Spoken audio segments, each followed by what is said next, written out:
Pod, and by that I mean on Wednesdays we read. I'm Hannah. I'm Laura. And we are two best friends who do a deep dive into a new book series, one book at a time. Right now we are bump in the year of the Dresden and covering the characters and themes of Proven Guilty. And surprisingly, the guilty party was not Harry Dresden. Or was it? He's guilty of murdering people, Laura.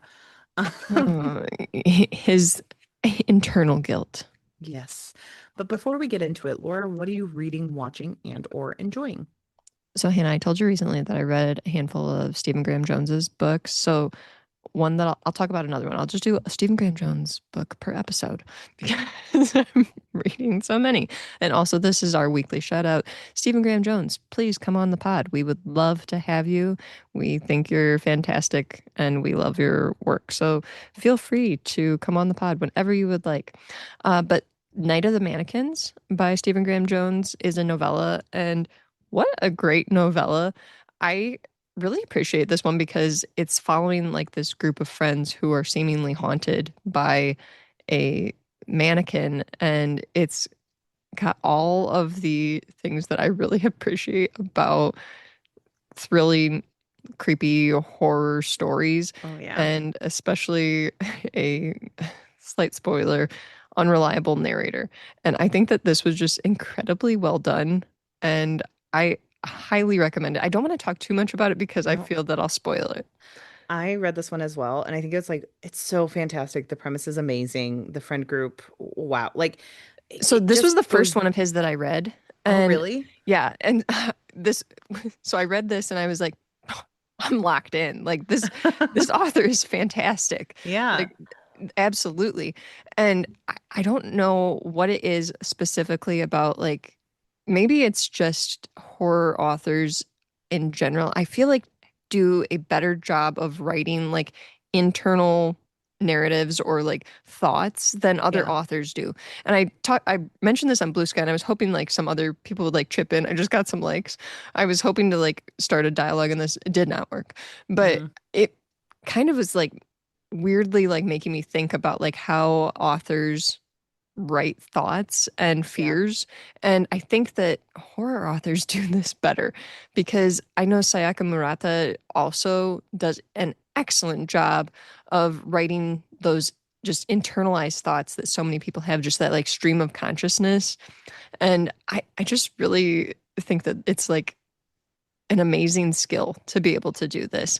And Stephen I Graham was. Jones did an excellent job of it in Night of the Mannequins. We were recently talking about horror in my editing group and like horror or romance because both of them have a very emotional response. And so, like, Hmm. it almost feels like they're two sides of the same coin, where one is like tension building in like the way it unsettles you, which is what horror Hmm. does. And I think that that's why when you get I into also mentioned someone's. too, like on Blue Sky, I was thinking like talking to myself about how like maybe it's something that I feel more connected to just because I think that like some of the thoughts that people have can or that you have yourself can be some of the scariest, most terrifying things. And Yeah. to see it written on the page and know that other people are having these same types of moments, not in like not that I'm having like extreme moments like are happening in horror novels, but that other people are having these same types of thoughts regarding thoughts, I think Yeah. is really interesting.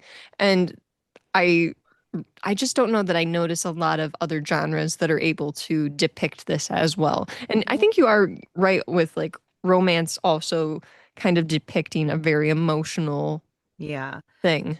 And Stephen Graham Jones is such an interesting author because I think he also gets into he's an author who does the horror, but I feel like he's more of a horror slasher Yeah. person. And like he Hmm. wrote a trilogy about this, about how much he loves slasher. So I don't think that Hmm. that's disingenuous to point out, or that I'm the first person to point that out by any No. means. But like slashers are so unique because a lot of horror films that are more like The Conjuring or The Hmm. Orphan, they're kind of just about like supernatural type things that, like, if unless it's happened to a person, it's hard to like slot you into that. But like slashers are Hmm. usually the focus is on the people in the slasher trying to Hmm. survive this questionable figure that's Right. overarching them. And I do think that that's unique because it's uniquely psychological, because it could be anyone and it's a Sure. person who's dressed up and following after you, and like that is very unsettling. And so I like, that's why I like slasher films as someone who's kind of scared Mhm. of actual horror movies. Um Scared of ghosts, but loves a slasher. but loves a slasher. And I think that that's something that Stephen Graham Jones really does a unique job of like focusing in on as a writer of like slashers, where it's more the Halloweens of the world rather than the Conjurings. So, I think I just am starting to like appreciate horror more as a genre and just horror authors more from the standpoint of how realistic horror works can be. And I mhm. think it really is tied into what you're saying, Hannah, that psychology of it all. And I think that that's maybe just like an interest of mine is just like psychology and just like trying to break down why would people think this way or why is this occurring. Yeah. We'll come back to the pod, Dylan from FTF, and help me understand, teach me. Yeah. So yeah, I think I'm just kind of fascinated by this, and I think that horror authors also are kind of fascinated in the idea of like what is it that makes us tick, what are the things that we fear, Mhm. why are we fearful of them, and what lengths do we go to when we are trying to protect ourselves or others, and could they have disastrous consequences. And I think all of those things are very much brought up in Night of the Mannequins along with like other themes too. But I think that this was just the one that was really just the launch pad for me for Stephen Graham Jones, where I was like, wow, what a I short book, and I am in. I honestly think that that's one of my favorites of his. Like I've read Hmm. quite a few of his, and I do think Night of the Living Mannequin is It's just Night one of the of Mannequins. Night of the Yeah. Mannequin, sorry. Hmm. I think that that's one of the best books I've ever read of his, and I'm a It's huge great. fan. So, It uh, really was like I said. I read that one first. That was the first one of his that I read, and I was like, "Holy crap, this is so good!" So yeah, I'm uh, very impressed. Laura, I'm about to start another horror novel Mm. soon-ish, Okay. that I've heard only good things, so you should join me. It's Okay. called The Reformatory by Tanana Rive Do, and I've heard only Okay. good things about it. And so look All it up, right. see if you can get it from your local library, and we could read it together. So, Yeah, I should have uh, send me the author name and yeah. everything in a text because you know I will forget immediately after we're done recording. That is Uh, how my brain works. Luckily, I can text right from my laptop, everyone. Perfect. Technology is wonderful. Especially Um, with androids. I'm an iPhone girly, so I can't say. uh, But yeah, and then let me think. So I also am through volume 15 of Jujutsu Kaisen. I just think that the series, like arc that we're in at the moment, the Shibuya incident, is it's a super long arc and it's incredibly well done because we're seeing Yuji pushed to the absolute limit. And mhm.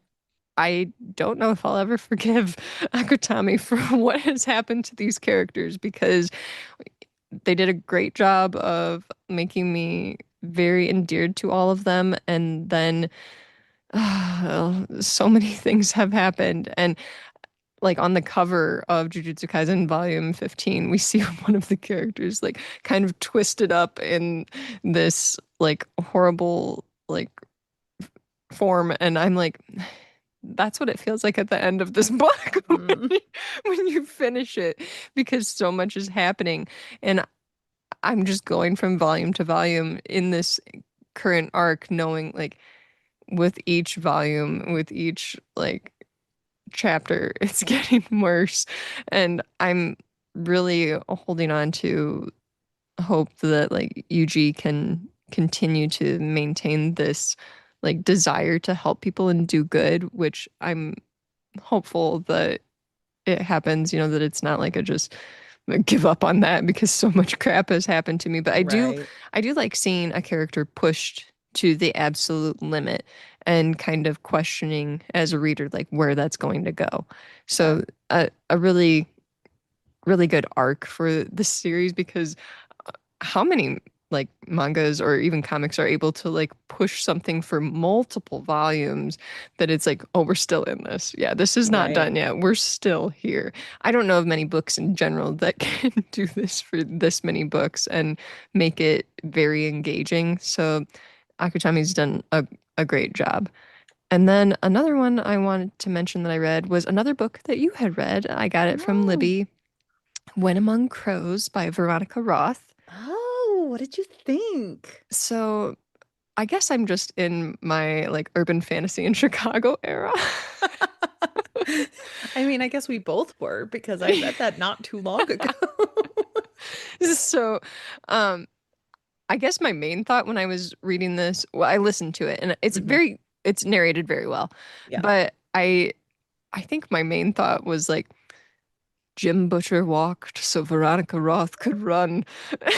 And I You're think not wrong. I'm also a Veronica Roth stan. Like I've Yeah. mentioned on the pod before, and you know, Hannah, that I credit Veronica Roth with being like one of the authors who kept me in reading. So I do have a fondness for Veronica Roth. So maybe my opinion on this book is biased, but I I really enjoyed it. I think that this is kind of what I expect from urban fantasy, that Mm. there feels like a strong knowledge of like Chicago, the culture, and also like the different types of people and their cultures in Chicago, because we have a lot of this Polish or Slavic folklore that is worked Mhm. into the story. And there, for people who don't know, there is a very large Polish community within Huge Polish community. Chicago. And so I thought that this was incredibly well done. And then we do have like shout outs to different areas throughout Chicago. And like, I really enjoyed the characters too. I thought that they were very interesting. My only problem with this was I kind of wish that this was a novel, because it was a novella and it's so fast paced and everything, and Roth did a good job with it, but I kind of wish that this was something that we could have expanded more upon, Yeah. like the world building and everything. And there also is like a romance like subplot in here, which I thought was okay, but I really just wanted more overall from it. And I I learned actually that there is a sequel coming, so maybe this is going to be a Oh, series. So maybe this is something, that we Veronica could get. Roth, come talk to us on the pod about this. We would love to have I you would on. I would probably I would probably pass out if Veronica Roth came on our podcast. I, Uh, this might okay. be one I'd have to like have a paramedic on standby. Well, it's Um, funny because she's an important author too, because she kept you in reading. She's important because it was one of the first books that my husband purchased when he went out to bookstores Interesting. with me, was a Roth novel. I think it's called The Chosen, and it's one where Mm-hmm. she wrote the first one and she just never went on with the Mm-hmm. series.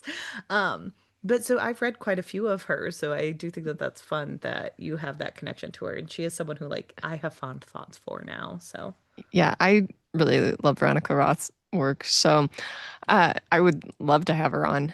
But yeah, I really think that this book was just very, very good, and I really just appreciated like the storytelling and like the background of like the world building of the characters and everything, and how it was so rich. I just wanted so much more from it. mm, And that's not saying that this was a badly done book. That's not saying this at all. But I just really wish that there was a lot more to it because it was so good. that's So fair. sometimes I feel like novellas are very like the perfect length, you know what I mean? Where it's like, oh, this is just like a perfect little snack. And other times I'm like, ah, man, I really need a lot more of this. Yeah. And this Well, was and one of those times. if you think about it, like when you were like, oh, Harry Dresden walked so Veronica Roth's characters could run, I do think that there's something unique about her books where I know Jim Butcher has knowledge of Chicago and he tries to like import He's that from the into it. Midwest. But he's from the Midwest, but like it feels like Veronica Roth lived in Chicago. Because I if you mean, think she about does currently live in okay, Chicago. good. There we go. You know way I think more she's facts lived in about her. Chicago for a long time. Okay. And obviously, like people who know about Divergent will know that those are also set in Chicago. Yes. So, like, and maybe this is also like the Illinois stan in me that is very much like a- attracted to a story about Illinois too. So, Yeah. I don't know if that's playing into it as well, but I do feel like it just felt like an urban fantasy that felt like it was at home, where Yes. there was a good understanding of Well, the people and the cultures and the place itself. Well, and something that like I loved about this book when we're talking about the Chicago of it all is like I lived in Chicago for like 7 years, sometimes in the suburbs, Mhm. but like there's something unique about Chicago Transit because it is a very Mhm. huge part of Chicago that you could technically Yep. drive, but if you don't need to, why would you? And I do think that that's very good in an inner city and something we that is sorely missing from the Dresden Files. I think we had a joke with our friend Veronica about like Mhm. why Harry is never on a bus.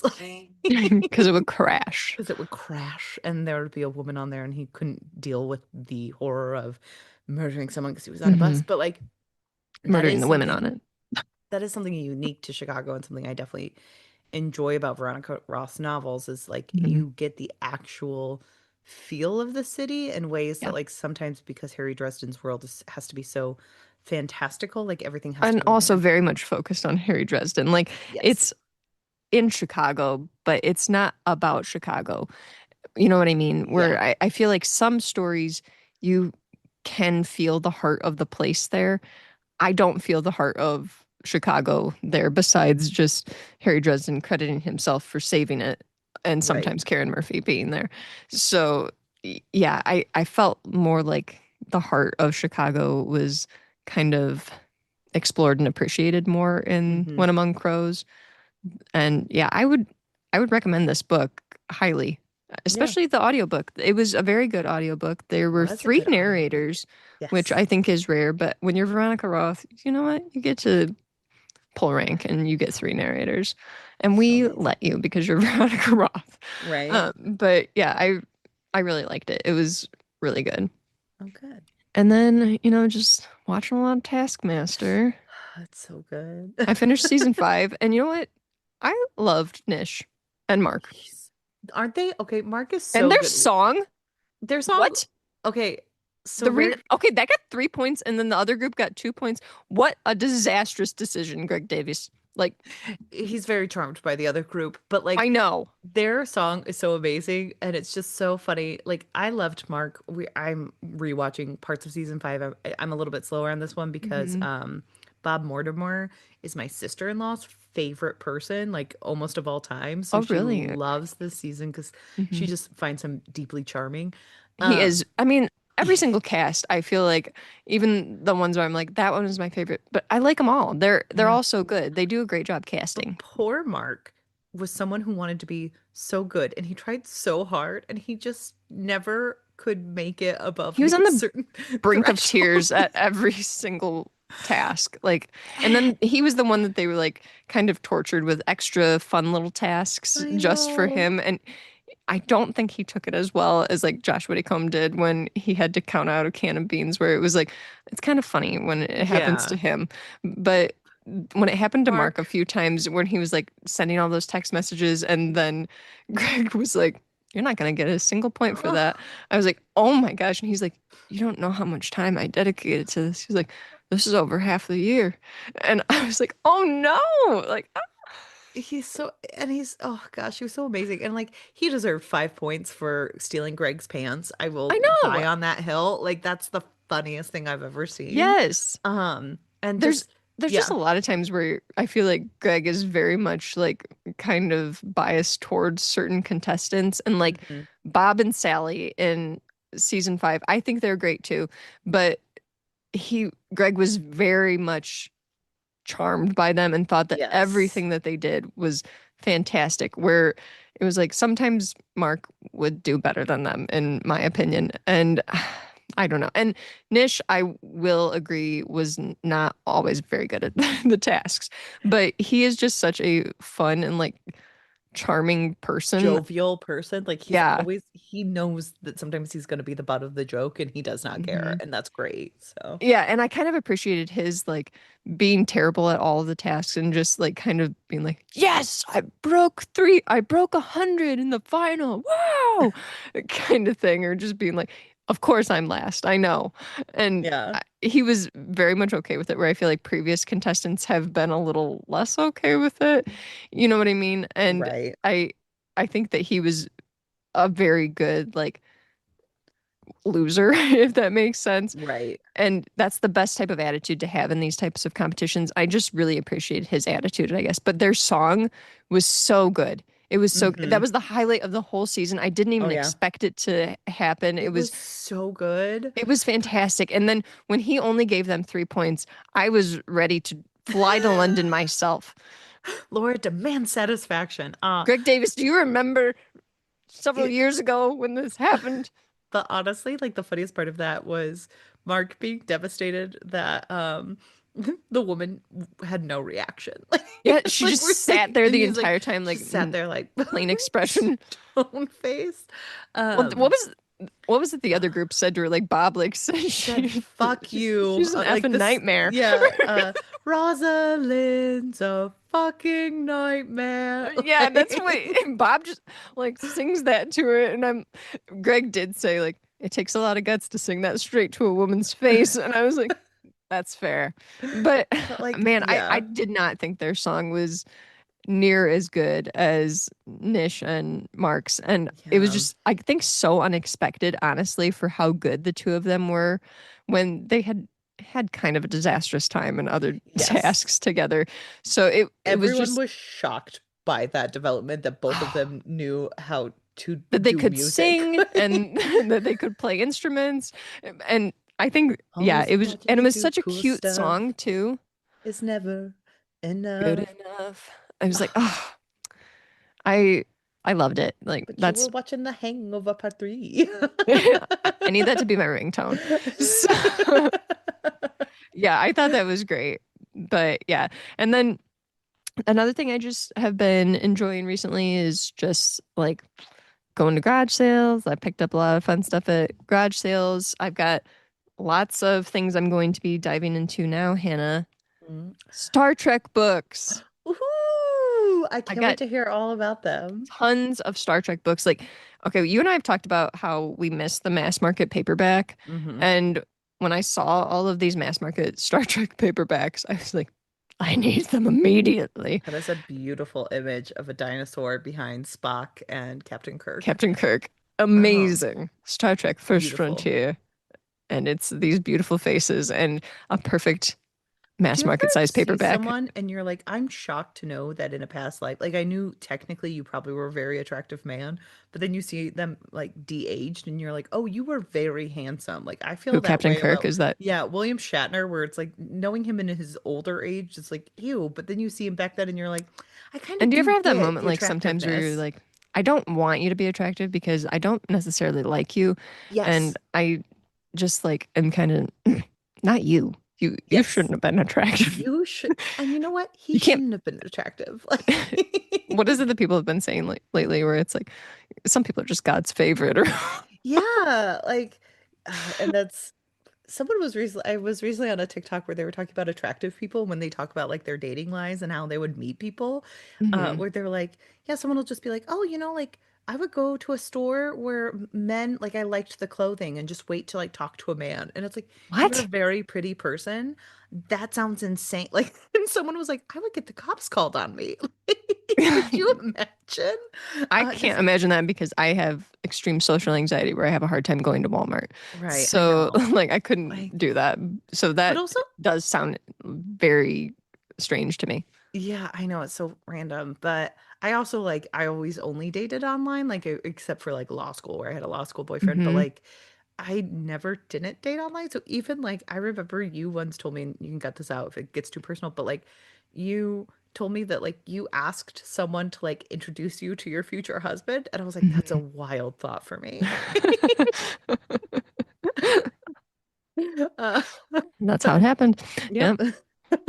So, Uh, but it was also like I didn't have the courage to introduce myself. So this was a friend that I'd had for a very long time. Like yes. my friend of like more than a decade.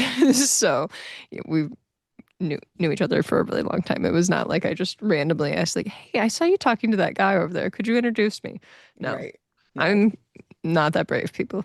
But yeah, I've got all these Star Trek books now, and I've got like a million seasons of Star Trek that they also had at this garage sale on DVD. So I can watch Star Trek The Next Generation, Star Trek Oh, Voyager, and then Star beautiful. Trek Deep Space Nine. So there will be so much Star Trek in my future, and I'm very excited about it. And there's something in my brain that's just like ready to read things that aren't like the popular stuff that everybody's talking about on Bookstagram, if that makes sense, where I'm like, I kind of miss the days where I wasn't always influenced to read things.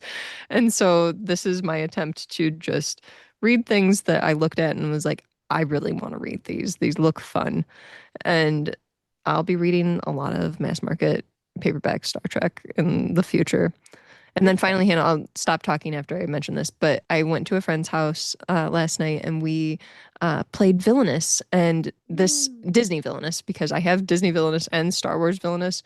And I tried to play this with my husband, and I usually like learn to play games on YouTube. Villainous is very hard to learn how to play, I think. And so, and this is coming from someone who has learned how to play Wingspan, Flamecraft, Azul, The Search for Lost Species, which is actually a very complicated game, all from YouTube. So that's saying a lot that I could not figure out Villainous. But my friend, I went over to her house and we played Villainous, and it was actually just like a really nice time. We sat and we weren't on our phones, and we were just playing the game and chatting and like talking about the game. We talked like I asked her a couple questions about like, oh, like what's your favorite Disney movie type thing? Because as listeners know, I love Disney. Mhm. But yeah, it was just a really nice time. And I was telling you that I really feel like I said board games are underrated, but I really feel like these types of experiences are underrated and we're kind of lacking them in our lives right now, where Yeah. we're not having as much like in-person connection, and that they feel so valuable to have moments where we're just connecting with someone face to face and doing an activity together and having fun and not feeling pressured to perform or do X, Y, or Z. You know what I mean? And it was just Yeah. a really nice time. And I really liked it. And I hope that we'll be able to get together to play games again soon. That's nice. So, Hannah, what have you been reading, watching, and or Well, I have enjoying? less to talk about than you, which is Sorry, perfect. I talked No, for so long. I'm no, so it's sorry, good. listeners. Because sometimes when you have more to say, I'm like, oh, thank God, because I had nothing to say. So, Okay, good. so for reading, I finished Kennedy Ryan's Can't Get Enough. Um, this is I would say like Kennedy Ryan, a lot of people are like, oh, she's contemporary romance, but she also goes pretty dark for a romance. So I almost think she's women's fiction more. Are these the books Um, that have like the really beautiful covers where they're like oh, yeah. orange and pinkish with like a Mhm. really beautiful woman on the front? Because Yes. I don't know what they're about, but every time I see one shared online, I'm like, I love the cover where I just want to read it for the cover. So, yes, and I have read the first one and now I've read the third one, so I'm going to read the second one soon. Um, but they're a little bit darker for romances. That's why I'm like, oh, yes, there's like a happily ever after typically, and you're not going to have like any bad stuff happen. But she does go darker. So, some small spoilers in the first book, she talks about a couple who broke up and divorced after a late term loss of a child, of a Mm, pregnancy, and sure. how the woman really had a very, very hard time because she was also told that she couldn't have children anymore after it. And they did have Yeah. two children before then, but like she was just so excited and like it was something that they couldn't move past together. And Hmm. it's about them like finding each other and falling back in love and things like that. So that's very beautiful, but very dark because like you do Yeah. hear That sounds pretty. like a really important book, though. Yes, and it was very beautiful. I remember like it was Hmm. deeply moving. Like and she does do something where she like kind of it's like better versions of Tyler Perry movies where like there's a lot Okay. of drama happening around, but like you're watching these women persevere through it all. And this is a trilogy of three best friends in Atlanta, and like the book ends this book because it is the end of the trilogy ends with like kind of reinforcing the fact that this is a story about three women who are finding the loves of their life while also knowing that they have like soulmates and their friendship, like their friendship as the core Hmm. source of the group. They turn to each other for advice all the time. They really like root for one another.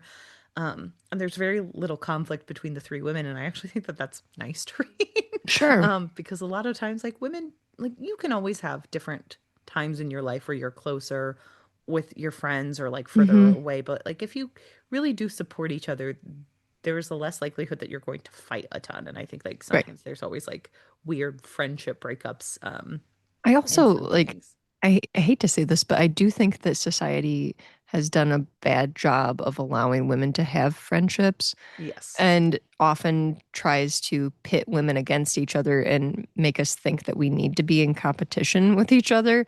Yeah. And that leads to that actually happening Right. sometimes where like women think that we need to compete when in reality, why? Like Right. just let's support each other and be there for each other. And so I think each of her books deals with something like very deep and dark in them. Like I think the second book, Mhm. I haven't read it yet, but I know it has to take place over like a bad husband and a woman like finding love right after like leaving him and wondering like, is this the right time? Should I be focusing on Mhm. myself? Things like that, which are hard topics for people to deal Yeah. with. And then this third one is about a woman in her 40s who is freely no children, and Mhm. finding this person where her focus has always been on her business and putting her own business and her own drive first. And then she meets someone who is a billionaire tech mogul. Um, and she has this very deep connection to him, but he just broke up with his like famous girlfriend, who Okay. those two are working together. And it's very much about the like, am I willing to risk this business potential for this person who I feel this deep connection to? And all the while, she's also dealing with caretaker decisions for her parent who has Alzheimer's and Mm. like dealing with Wow, like that's a lot of things. so many things. And I mean, it is like 440 pages, but like Oh, okay. it's so good. Like she does, Kennedy Ryan just like has these deep emotional connections and like the characters make decisions and they have I think like that's the thing that blows me away the most about these books is sometimes you and I talk about romance books and they're like women in their 20s, but like these women Hmm. are all in their like late 30s, early 40s. And so the conversations feel more realistic because they're the conversations you and I would have with someone Hmm. where it's like, hey, I might be starting a relationship with your ex-boyfriend. How do you feel about that? Like, let's talk, and like Hmm. there's still anger and there's still emotions involved. Um, but they feel more adult, and there's more adult Hmm. discussions with your partner and things like that. And I really enjoyed all of that. And like their deep connection comes out of the fact that like both of them have dealt with someone in their family with Alzheimer's. So like Hmm. there are certain things they talk about throughout the book where like she accidentally makes a mistake and she tells her mom her dad is dead, a la Deep Blue Sea. And like the mom gets very upset about that because she's having a moment where she forgot that. And she like starts beating herself up because she's like, every forum tells me not to do what I just did. But like it was a decision I was just so floored in the moment that I made this Hmm. mistake. And I think that that's also important to read about because we kind of hold ourselves to a very high standard when it comes to Yeah. caretaking and we forget that we are human as well. Hmm. Um, so excellent book. It does do a lot of deep stuff and it even uh, I it mean, was kudos to her if she's able to balance it all in the writing because I know you and I have complained about that. It's obviously extremely different yeah. topics, but like with Butcher's writing, that there's too much going on and it's just a lot to take in all of it. So if she's able to balance all of that and do it well, kudos. And I would say she does do it well and like it's just very impressive. I really liked this character as a woman who is probably going to go kid free. I do like and reading about a woman who wants to go kid free but likes children Yeah. is also I, I very freeing because I like do think there is a lot of times this idea that people choose a child-free life because they're like, I hate kids. And it's like, no, that's people have a variety of reasons for making the choices that they do in life. And it's not right. just a deep hatred of children. For me personally, like I've never envisioned myself as a mother unless I was like adopting or doing things like that, Hmm. which comes with its own personal things. But like I've considered pregnancy throughout my lifetime, but like I am someone who never felt the need to be a parent as much as I felt the Hmm. need to do other things in my life. But I also deeply love my nieces and nephews. And Sure. anytime you give me a baby, I will play with the baby because I love the baby. But like it doesn't when I hold something, it's not like, ooh, I want one of these. It's like, ooh, I Hmm. love hanging out with a child, like Hmm. in this space. So I do think like it's nice to read someone like that who is very similar to me. you know, and it was just very well done. So highly recommend Kennedy Ryan. I think she's a lot of fun. A lot of people love her books, but you know, She's very much hyped on Bookstagram, yes. but it sounds So like it's it's deserved. So deserved. Yeah. And she's amazing because I have a friend on Bookstagram who like doesn't have like a huge following, but like she tagged Kennedy and Kennedy was like, I'm so glad you loved my book. And I so love that. she seems to like really feel the heart of her fans and everything. So I was I'm very not gonna happy lie, to I read love that. when authors do that.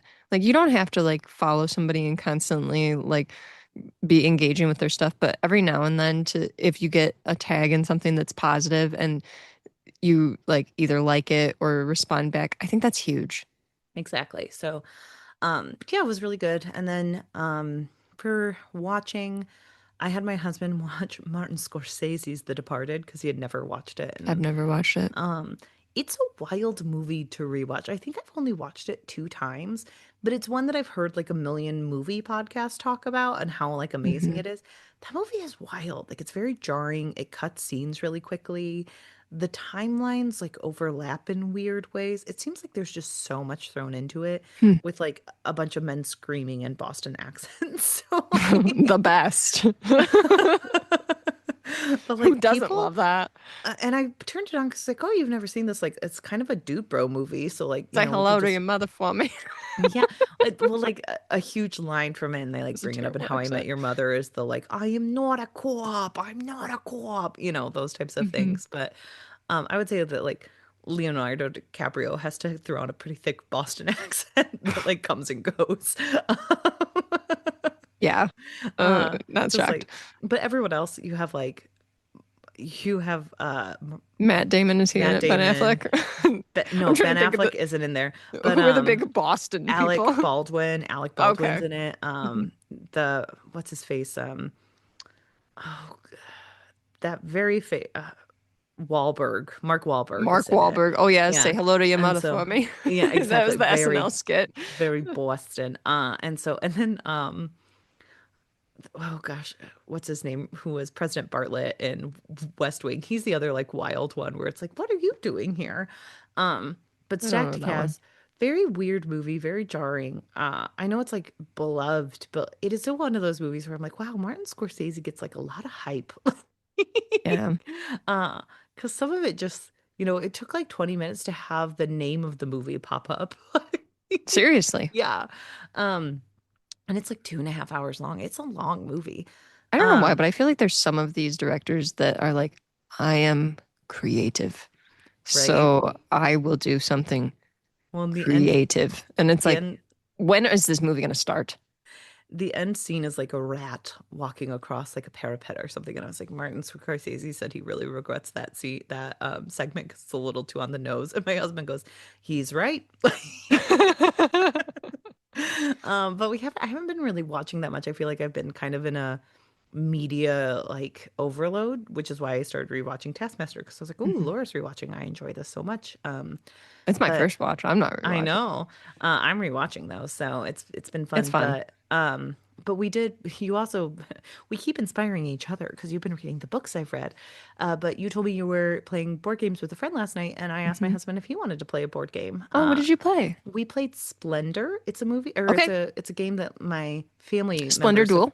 Yeah, yeah. Hmm. Um, and so it's a game my family has played quite a bit. So I think like I'm the one who bought that game and so but Paul really likes it. So we took that out. I won. Mostly because I got really lucky on the nobles that were in play. Like I won them too quickly. And so that's like 6 extra points for me. And you only have to get to 15, but it was a ton of fun. I'm trying to learn that like sometimes you can just play one game and be done for the night because I came from a family that was like you play games all day until Hmm. you're so sick of games that you can't see straight. Sure. But it was a lot of fun. I enjoyed just like playing because I know my husband's super into board games and you're super into board games. I have an account on board game, Arena, yeah. yeah, but we haven't played a game yet, so we need to do I know. that. I also had a friend online that was Jones in the books was telling me that he's on Board Game Arena too. And he was like, Oh, we should play okay. Wingspan. And I'm like, okay, I don't know. I don't have any excuses now to Yeah, not be on BGA because people are on there and playing Wingspan. So I exactly. need to be So playing that. we need to just like have a night set aside where you and I aren't podcasting and we're just Right. playing games against one another. So, hmm I have um, heard of Splendor Duel because of all the YouTube board game channels that I watch. I've oh, never played it, but I feel like I know so much about like different board games that are popular just because I've watched so much YouTube surrounding these different games. so there's Splendor and then there's Splendor Duel, like Mhm. because I think Okay, did but you play like Splendor Duel or I just played Splendor? Splendor, the Okay. original. So I still like that one. I think it's good. I haven't played Splendor Duel yet, but we should probably look into it because it's kind of I like the Splendor games. They're kind of the games that I grew up on. hmm Um, so heavily recommend that one if you guys want to pick it up. Nice. But yeah, should we dive in to the finishing touches of this book? Because I'm kind of sick of talking about it. Oh my gosh. I what else is there to say? What That is kind of the problem with can these we say? episodes with the Dresden Files. As we get to it, we're like, we've kind of ranted until we're blue in the face. Deep Things that sigh. worked for me in this novel. I did like the idea of the horror movie monsters coming out and attacking people. Did I always love the execution? Not really. No. And the fact Here, that like we never found out why they were being sent. Like we kind of knew they were coming from the Winter Court, but there's the whole like they think they were setting Molly up, but maybe they weren't, and we have to find out in new books. Like these are Monster of the Week books. So the fact that we didn't have resolution on specifically the fetches as much as we could have really confused me. Dresden or Dresden, good Lord, I will never get Dresden or Butcher, they are the same. they're the same man. Um, yeah, and like when I watched the TV show, I was shocked to see that Jim Butcher was not starring as Harry Dresden. Um, um, no, I feel like you and I are constantly kind of like falling back into this pattern of saying the same things like that we liked, and it's always the Yes. things where like I'm very much like on board with when Butcher writes Dresden like being really contemplative and like Yes. getting deep in his feels and everything. And also like kind of the beginnings and endings of chapters where I like the endings of his chapters because I think he does good setup to bring you Right. into the next chapter. And I also really like the beginnings of his chapters where they're kind of like deeper thoughts type things. But Yes. I do think, like you said, that there's so much of this that is just like, let's start something and see where it goes. Never mind, I don't need it anymore.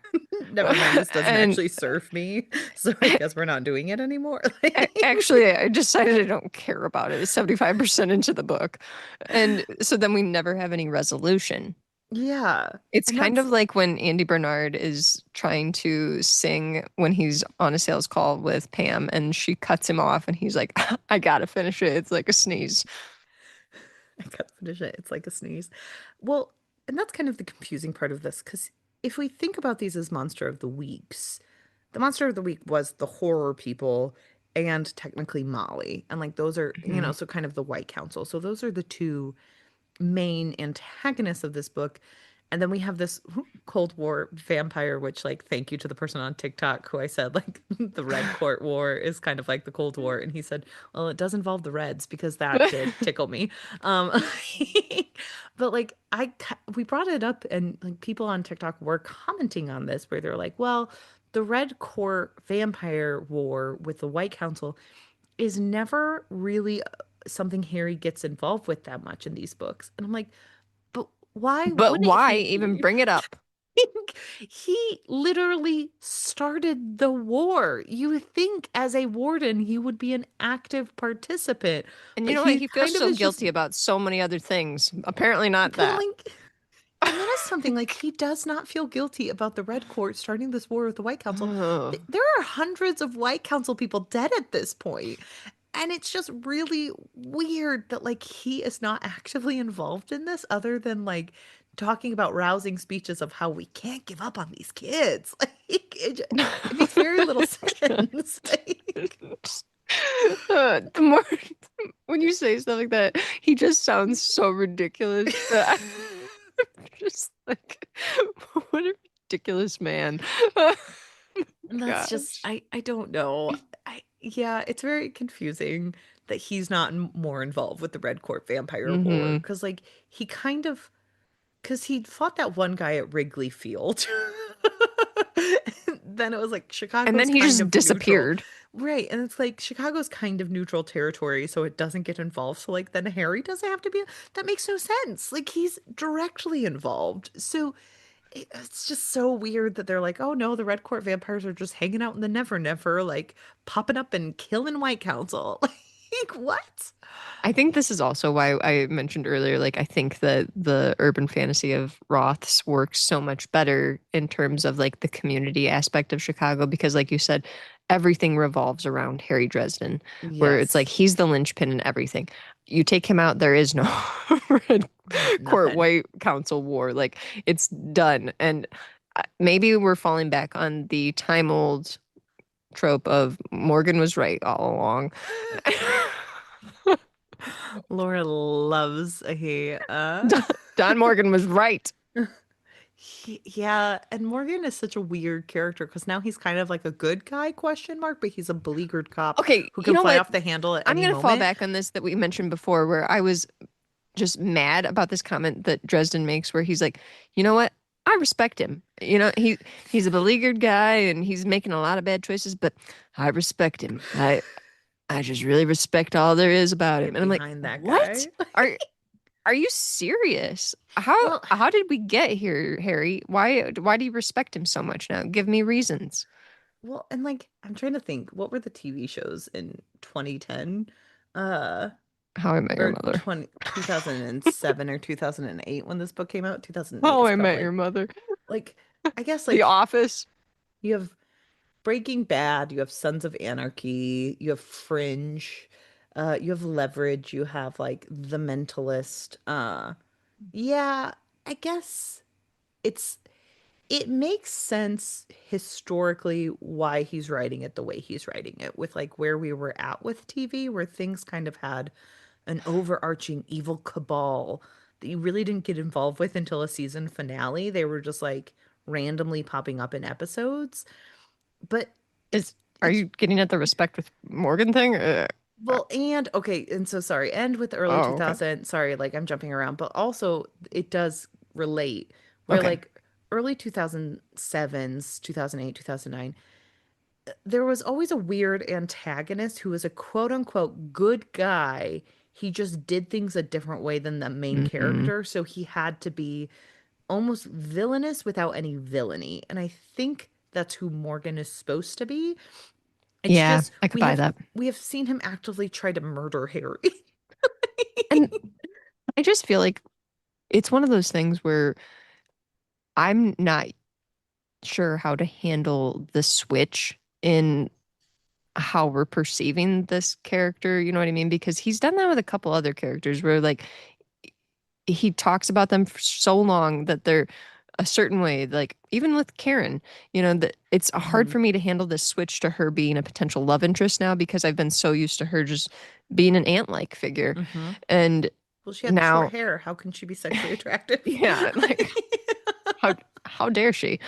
And so I think it's difficult for me when we have these moments happen, and several of them within just this book, where we're supposed to just kind of flip the narrative on the character Hmm. after we've been told this for 7 books is Yeah. happening, and then all of a sudden he decides he respects them. And I'm like, we didn't take enough time to get to respect. We Well, needed more character development.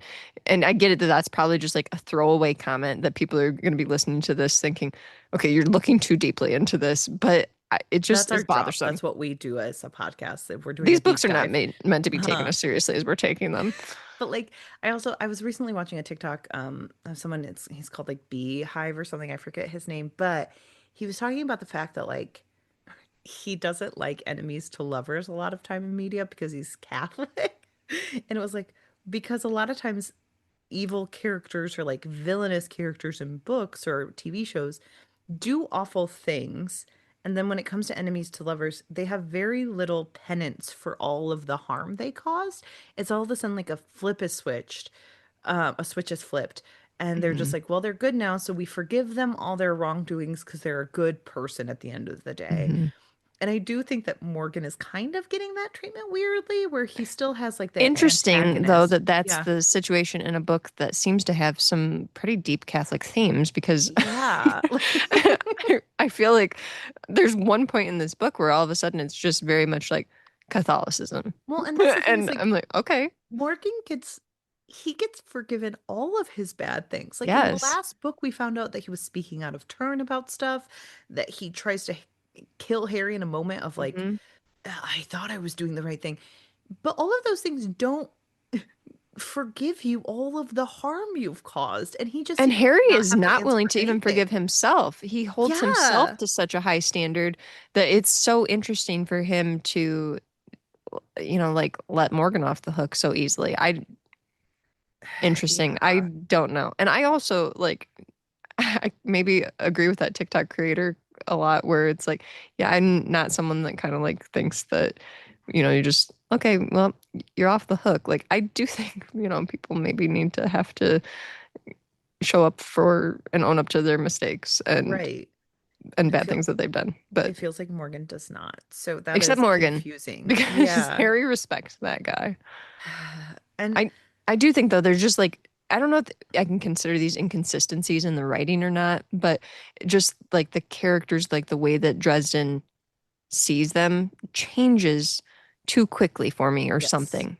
Yes, I think that that is the case where it's like they're bad, and I guess people are like this, where it's like they're bad until they're good, but it's just hard as a reader to kind of buy into that because I know that people like that We're exist, experiencing a but much shorter period of time.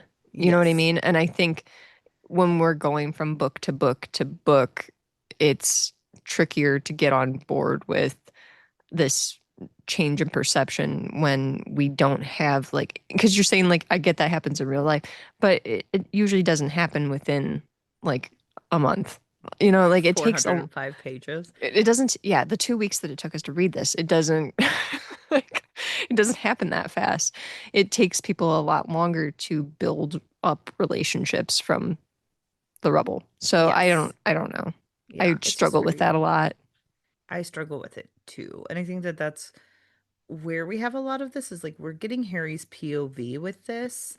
So even though many years have passed since the first novel, technically when he was 25, I would say like it's been a good 6 to 7 years, 6 to 8 years I think he's later. in his Like, 30s now. He's got yeah, to be, he's right? definitely in his 30s now, just the way time has passed. So I think he's at least 33 or 34 now. Hmm. And so that means Butcher or that means Dresden is our age. Hmm. Wild. Old enough Uh to know better. Old enough to know better. And Just saying. I'm just kidding. like but because we're in his POV, a lot of times it's like his reaction. So many years have passed through each of these books, and he kind of does tell us that, but there's very little transition of like, I've had 6 missions with Morgan now. It kind of just feels like every It time feels we like see nothing Morgan, happens in between there. yes, it feels like we've just kind of like he stopped doing that, and then all of a sudden we're back up again. And there's very little explanation of like you could throw in like I've had a couple missions with Morgan. He and I had some Hmm. close calls with things, but we appreciated each other. You could have those transitional reasons, but we don't see them on the page, so it's hard to Right. believe. Yeah. Completely agree on that. I also Yeah. think too, like kind of going along with like the switch in how we're seeing characters, Charity was really hard to get on board with. You mean the shrill woman who's just screaming in the background according to gym style was hard to get on board? Deborah, like The way that she goes from like Dresden seeing her as this woman who just doesn't understand to he really, he understands her now. He he gets why she's the way she is. And she's gonna have to do a lot of work on herself to get further. Like, what? I Come also on.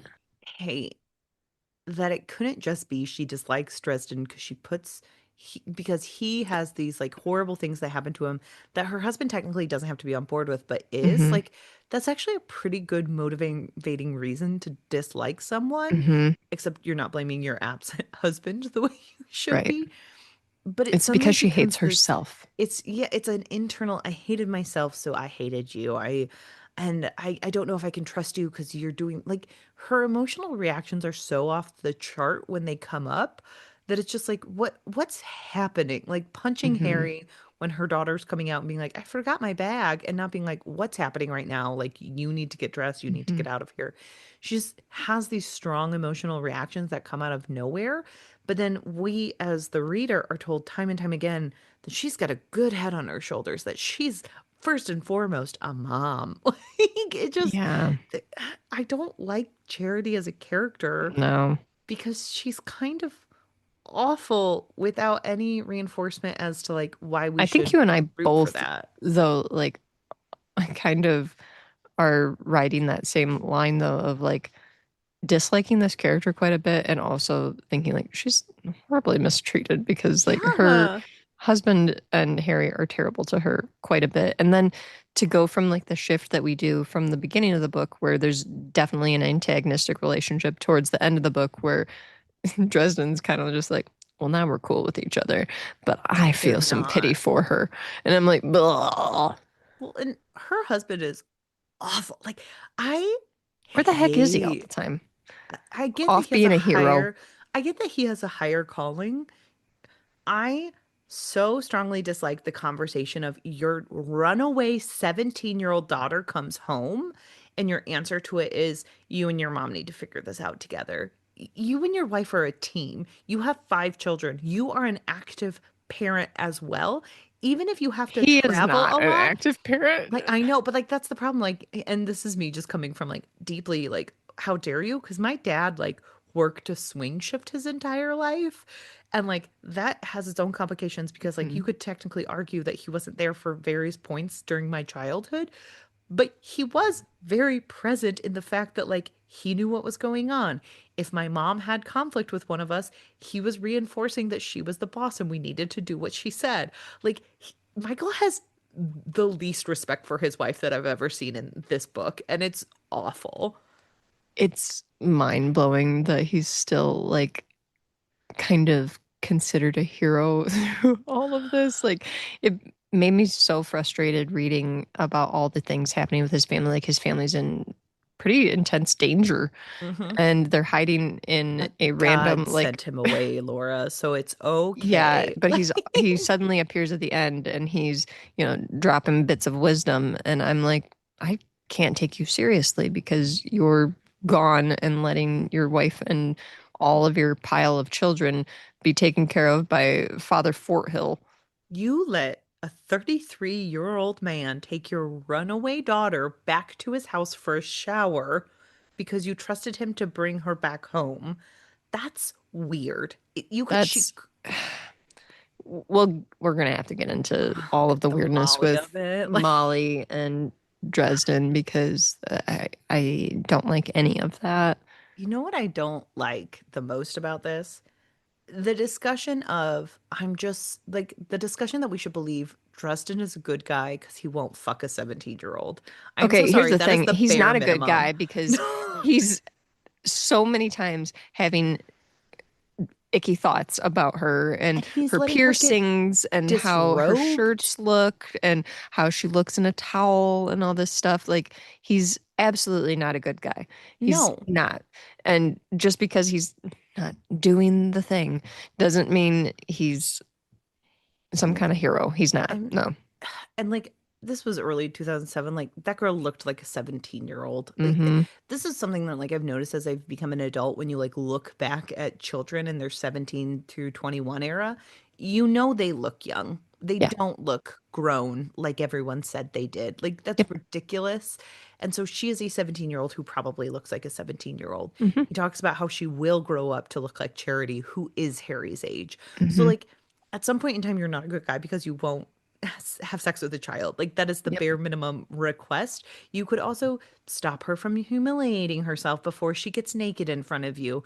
You could have the conversation of the fact that Yeah, she's not an why does he adult let yet. her get completely disrobed and then he's like, this'll never happen, kid. I'm gonna Like, pour water what? on you because I have to humiliate you to the point where you don't think it's ever gonna happen. You want to know who else humiliates women? Abusive men to Hmm. keep them in line. So, like, I'm not saying Harry's abusive. That's not what I'm saying. But what I'm saying is, like, that type of Those behavior are is used harmful behaviors. for many reasons, including controlling women. So, like, she could be, in fact, like pretty messed up by that and think Hmm. that is somehow like, oh, he's being kind to me because he's doing these things to me. It's not good. Like, And she could end up, like having a series of bad boyfriends who look like Harry Dresden, like she's already trying to do, apparently. and like, it's just so weird. And I, you and I think we have like the worst time talking about characters and themes because you have to talk about the characteristics where it's like, oh, we could talk about like the things we liked about the plot. Like I do think it's interesting having Molly have magic. It's interesting having her accidentally do mind control when she didn't realize the ramifications of it, or like the themes of why it's wrong to Hmm. control people Why with it's your wrong to take mind, away people's free will. even if it's to help them get off drugs, dare style. Um, I don't know why, like some of the combinations of things in this where there's like this weird like purity about like some of the themes, you know what I mean? Where it's like, well, I'm just trying to help you get off drugs. That's why I like it's almost like Seventh Heaven-y, you know what I mean? Yeah, And it like is almost Seventh Heaven-y. I Like, mentioned in like a previous episode, it's one of those things where you watch this episode occur and then afterwards, like the character walks out, the actor who plays the character you've walks out and is you've like, heard a lot of dangerous things or a yeah, lot of we've important talked about things a lot of tonight. hard things tonight. We just want So to remind you that if any one of your family members is in trouble, you can always call yeah, this number. it has so many vibes of that. And it's just like, oh my gosh. And that is it's so I think it's important to talk about why like free will is even important, even if someone is harming themselves, because like Hmm. yes, that is an important topic and goes deep. It is Hmm. just so overshadowed by like Molly's love of Dresden. Like, it's weird. I I don't like that this had I don't know why it had to be so entangled. You know what I mean? Yeah. It could have been more straightforward and not felt this icky. We could have had this situation and it could have been, like The crush he could have been backburnered to a few books from now when she's 18 and he's still or like, just no yeah, it's not crush going to and happen. or just like no creeping on her and like wondering what she looks like and then seeing her naked and like it's too much. It also makes it weirder, like the last books when like Harry, he kind of mentions it's been over a year since he's seen Michael. So the implication is she was 15 the last time he saw her and was Hmm. like, man, she's getting a body. I'm sorry, 15-year-olds look like 15-year-olds. That's weird. Mm. Like, it's just so icky. Well, he was Mm. having thoughts about her at 15 too. I know, and that's what I like, but that's what I mean. Is just like Yeah. this is one of the weirdest things. And like I did look it up to date. They have not gotten together, Laura. Okay. Um, so I can at least relieve you of that. But like at least one of the characters, small spoilers ahead, says that they think those two are meant to be at the end of these Yeah, books. that's what I was afraid of, and I And think that's disgusting. it's so gross because like you can always get together with someone who there is an age difference, but there are Hmm. certain confounding factors to that. And one of them should be I knew them when they were 14 and I was 30. I Like was gonna that say should be a this is no-go. this is weirder when it's this type of situation where it's like I was friends with her dad, and Yeah. Or like no. like the Emma period of it all. Like Emma by Jane Austen is so weird Mhm. when Mr. Knightley's like, I would hold you as a baby. And it's like, oh, I didn't need to hear that. I didn't No, no, no. confounded me when they got married because he told me that he held her as a baby. Like that's Oh, weird. Um, but yeah, I just think I don't know that the Molly of it all is really it could be something great, but it gets overshadowed by all the grossness yeah. of what is actually happening on the page. I really hope moving forward that Harry Dresden has some water doused on himself, and a lot of this is He removed. And the does. mentorship is a more straightforward mentorship and not. And there's so much room to make this an interesting. situation and an interesting relationship without it having this creep factor. Right. So do that. Don't continue with all the creepiness. Yeah. But I don't know. There's not much else to say other than like I do appreciate that Karen Murphy is willing to have an adult conversation with Harry because Hmm. no one else is. Everyone else is like, Hmm. "You're such a good guy, Harry. Don't worry about it." But Karen is like, She's one of the "Yeah, few people that will call him out. I know," where she's like, "Yeah, I've thought about a relationship with you. Like, we seem like we both might be interested in it, but at the end of the day, I want all of these things that I don't think you're willing to give me. And you are still hung up on this like previous girlfriend that you have this history with, and I Mhm. just don't trust that you're over it enough." And like, there is something to be said about Susan's been gone for long enough that everyone's like, "Hey, blue balls, like, how's it going?" So she's been gone for at least 2 years. So I do think it's strange that like, I do think though, like you're saying, it's interesting though for her to actually bring this up hmm because it makes Harry actually have to confront these things and think yes. about them. Where she's like, if Susan comes back, are you just going to ditch me in a second? And he's like, no, probably 5 seconds. But Right. And like, uh, it's always weird because this happens in TV shows all the time where like Susan is now the one that got away. When actually, hmm, I think they were together for maybe a year and now they've hmm, officially been apart longer than they were together. And yeah. so it is a little strange to have this much of like the Susan of it all when it's like, well, Hmm. really, it seems like they had a year-long relationship between the ages of like 26 to 27. That's not Hmm. that inherently important. Right. It feels like Jim Butcher wants her to be important, so she remains important. Well, and if we keep bringing her up, eventually she's going to come back. Like Beetlejuice. You know? Oh, yeah, I don't know. Bloody Mary in the mirror, and then she pops up.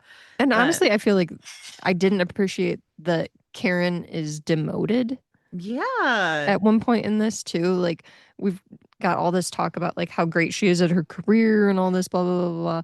And then she's demoted. There's books where like her father's achievements overshadow hers and that everything. happened And in this book. She said that guy, I don't like working for him. He knows my dad. yeah, Like, yeah.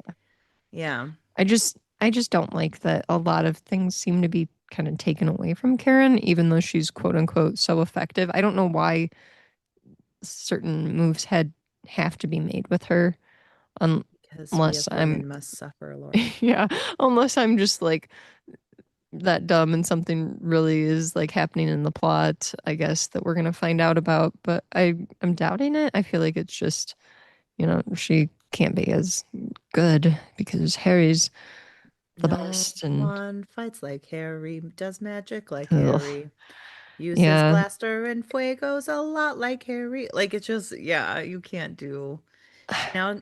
Also, Harry tells too many people about magic now. Like he tells that one guy about He's the magic. worst at Like, keeping secrets. Like he tells everyone about everything.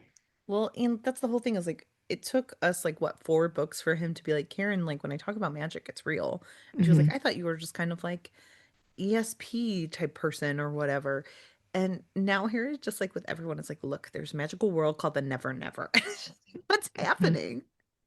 Yeah, it's weird that we're having those type of situations too, where he's telling readers like there's these magical worlds that we can't tell regular humans about. It'll put them in jeopardy. And then what does he immediately do? Goes and tells regular humans about these things. Yeah. Okay, sure. Makes sense. But yeah, that is weird. I don't know. Who else is Thomas leaves Thomas and is nothing in this book. He's just like plot I mean device. there are some things in this, and mostly it's just like Harry refuses to have conversations with his brother and kind of, again, denies having emotional connections with men because, he's too cool for that. Yeah. And why talk to his brother, someone who, he cares about? No, absolutely. I'm not going to question you on what you're doing, what your Even though job we is, or shared anything. a bedroom for like No.2 years. Uh, I'm not going to yeah. ask you what your job is. I'm just going to pretend that we're cool because we're cool, Yeah. man. Yeah, that I don't know. Some of I that don't is know. annoying. Who else is there? There's the Merlin. That whole thing was weird when he just tried to stick it to Harry by trying to Yeah, I feel like we haven't murder a gotten girl. much about the Merlin, so that was weird that he just kind of popped up and he's like, "I'm the most Hmm. important character in this episode," and you're like, "I guess."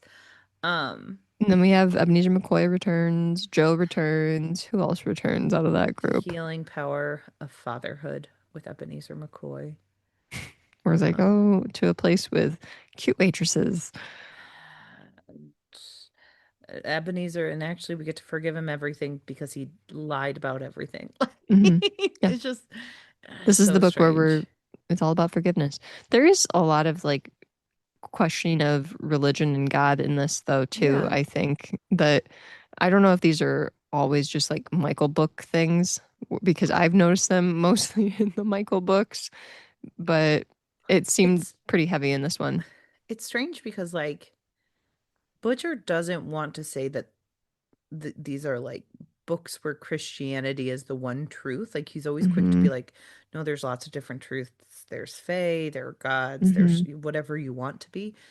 But like you're right, a huge part of this is like, no, God does exist and there are fallen angels. Hmm. And that is the true source, which is very early 2000s of like, hey, look, you can Hmm. believe in whatever you want to believe because at the end of the day, it's all the same God Hmm. and everyone worships the same God, except the only version we're going to talk about is Christianity. Yep. Because that is very much what this book is Hmm. doing of It's very like, much coded as that. yeah. And so it is weird that we have like a lot of discussions of faith. You said this is a very Catholic book. I agree. Where like we have the fallen angel, we have the temptation, we have the like you must rebuke everything in order to be safe. But like it, and Harry's own beliefs of like, well, you took a leap of faith, but he's like, I took your Hmm. leap of faith. And it just it's very it's an interesting theme to play on Hmm. because Harry has a lot of evidence that there is a God, but he is still very agnostic of like Yeah. and I think that I think that you will always have that type of character where even if you have, quote unquote proof of some type of something up there, they'll Hmm. still be like, I'm just not sure what I believe. I think that that is a very reasonable character to create, and it's interesting that Hmm. it's a main character. But that's all I have on it. It's like, oh, interesting Yeah. thought. Yeah. I'm trying to think what else happened. I'm trying to Mm, block a lot of it out, apparently. yeah, I mean, we have the heroin addicts. We have, I mean, we liked the map of Chicago in Harry's basement Yeah, and the that was fact that like cool. Harry's doing more Honestly, long-term like magic. creativity wise and world building wise, I do think we usually appreciate what Butcher's doing. Yes. Mm-hmm. So, and He now just does a they're lot of it in too small of a space where we need things stretched out. and now we have this Black Council that'll come up in 5 million books. So Yeah, this war will Moriarty never be is over. Moriarty is getting his team together and he will Also, shove Harry Arthurian over a legend is waterfall. mentioned in this Oh too, yeah, which Sword and is Stone. too much. It's just a Yeah. lot going on here. Well, any final thoughts on Proven Guilty? Well, I think that Harry Dresden should have been proven guilty, but he was not. It was Molly. Well, that is the end of our discussion of proven guilty. Some next steps for everyone, just so you know, head on over to our Blue Sky or where we're going to be showing some of the indie mission picks before our bonus next week, where we will pick the next indie mission we are covering in the month of October. That is, for new listeners, if you're new here, I feel like we've done an indie mission during Dresden Files, so wild Hmm. choice. But we cover one indie author's book for 3 weeks in between series. So before we get into investigating the Dublin Murder Squad, we want to Hmm. cover another indie book. We usually do a giveaway of the book that wins. So please make sure that you're going to check out what authors are in competition with each other, buy their books. There's some amazing things going on. And so, make sure you're keeping an eye out for that. Hmm. It will be a knockout round next week, like we've been doing in the past. We haven't brought back voting yet just because It's I just don't, too hard to find a it's place just to too, vote at the moment because there's yeah. no good options for voting, really. Yeah. No So, I ways to mean, tally them. we got rid of our Twitter, so that was a huge part of our voting, and now it's just way too hard to do that and tally and Hmm. everything. So we still do Maybe after knockout several Blue rounds. Sky updates. Yeah. In a year or two, we can revisit. But right before our bonus indie mission pick, we do have an author interview featuring Alison Cochrun for her new book, Every Step She Takes. So make sure you're So pre-ordering good. and listening to our discussion with her on that book. There's not too many spoilers overall. It's just more of the No. plot. So Hmm. you can definitely go listen to that. And then after our bonus, we cover the last Jim Butcher book, White Knight, that we will be White covering this Knight. year. I will Um, say he always does have pretty good titles. I I know that's hate to pretty give him good. that, but he does. Yeah, keep an eye out on. We did update our reading schedule, so we have a couple author interviews coming up. We have a couple things set up in there, so please head on over Mhm. to ourpod.com, or like I said, follow us on Blue Sky or Instagram. And if you would be so willing, please rate, review, and subscribe. That is a great way to get more people into the podcast, and just fans moving forward. Or join us on And thanks for Discord listening today. because we want to up our Discord discussions. So, Yeah, yeah. Discord, it would be great to talk to more people Yeah. there. And like Laura said, thank you for listening today and tell a friend about us if you would. Sharing really helps. We appreciate all you guys do as listeners. So, thank you and join us next week as we do an author interview followed by indie mission picks.